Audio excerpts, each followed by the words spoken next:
All right, so buckle up, everybody, because today we are diving into something pretty unique. Oh, yeah. We're talking about a digital encyclopedia, Mm-hmm. but not just any encyclopedia. This one's for an entire country. Ambitious. It's called Saudipedia. Saudipedia. Saudipedia. Yeah. And it's a project straight from the Saudi Arabian government. What they're trying to do is document, well, everything about Saudi Arabia, their history, their culture, everything. Wow. Talk about a comprehensive project. Right. And get this, it's available worldwide in multiple languages. That's pretty incredible, actually. When I first, just the scope of this thing is mind-boggling. We're talking culture, history, the economy.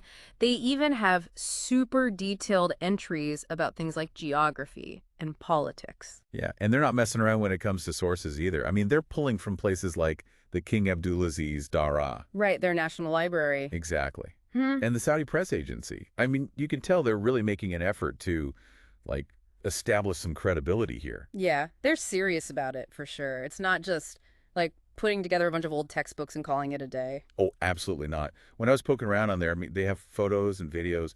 They're even using infographics. Like, it's clear they want to make this appealing and engaging for, everybody, not just academics hiding away in their ivory towers. Definitely. It's very accessible. And while, sure, I'm sure academics are finding it useful, you're right. I think Saudipedia's goals are actually much broader than that.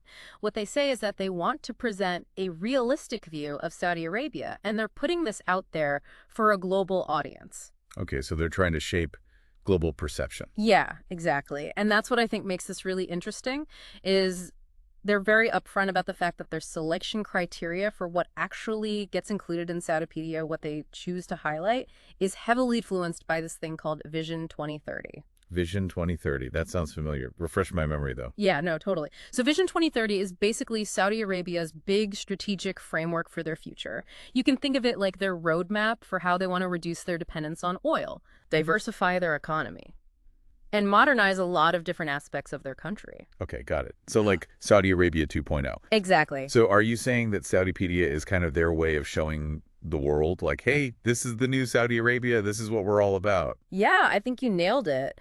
And to really hammer home this whole Vision 2030 idea, they dedicate a pretty significant portion of Saudipedia to showcasing these, what they call national figures. Okay. Now, this is where I started to find some really surprising stuff. Like, for example, Tell me more.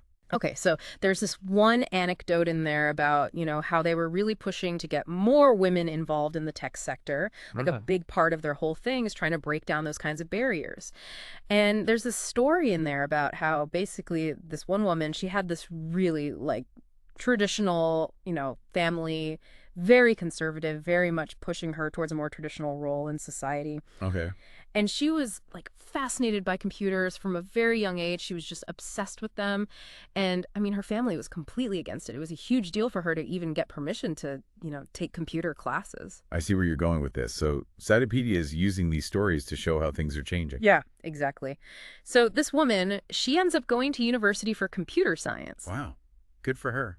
Right. But then after she graduates, she can't find a job because at the time, nobody wants to hire a woman to be a computer scientist, which is just crazy, right? So she ends up starting her own software development company. Amazing. I know, right?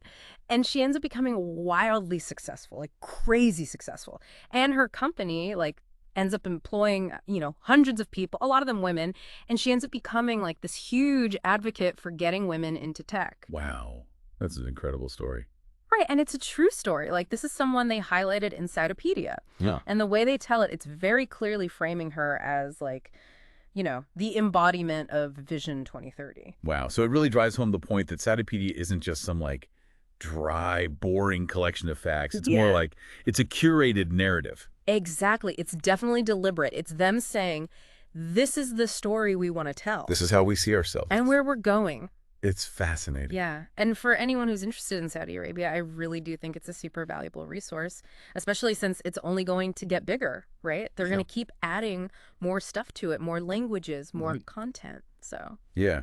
So it's like a direct line to understanding how Saudi Arabia sees itself and where they want to go. Yeah. Which I think is really cool. It's like you're getting a peek behind the curtain a little bit. Totally.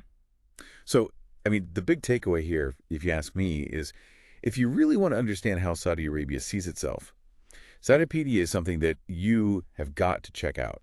I mean, you can't just take it at face value, obviously. But as a primary source, I mean, it's invaluable, right? Like, this is them speaking directly to the world. This is their narrative. Now, here's something I was thinking about while you were talking, and I want to throw this out to our listeners. Go for it. So they're choosing to emphasize certain stories, certain figures, right? Right. Like this woman, the computer scientist. Yeah. What does that tell us about the values that they're trying to project to the rest of the world? It's fascinating. Like, if those are the narratives they're highlighting, what does that say about what they want the world to see, to think about them as? Like, it's really made me think. Definitely. I mean, it's a very deliberate choice. What they choose to highlight and how they choose to highlight it, it's definitely worth thinking about. It's fascinating. Yeah, it is. Well, listeners, on that note, we highly recommend checking out Satopedia for yourselves. And, let us know what stands out to you. What are your takeaways? Because, I mean, it's a fascinating look into a really interesting culture that's changing very rapidly. And a culture that's trying to control the narrative about how those changes are perceived. Exactly. It's fascinating stuff. So, till next time, Keep digging. we'll see you all later.